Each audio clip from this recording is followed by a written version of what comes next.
Hello, we're inside the Andover renovation again, and you can see here that we are in full demolition mode. We have started pulling out all the tile flooring. I think all the flooring is out now. That is a very, very big job to get the flooring up, and now they're in the phase where they're actually taking up the underlayment on the floor. That's a big job. All of this has to be straight down to the bare concrete here. Also, you can see we've started tearing off the backsplash in the kitchen, as well as the kitchen countertops. Some doors have been removed.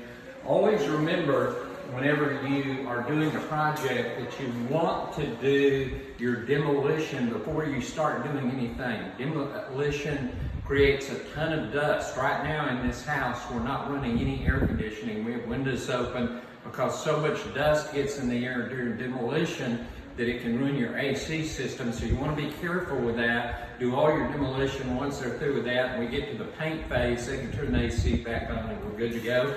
So just be careful and remember that whenever you're doing a project. Should be through with this demolition and floor prep here in the next couple of days.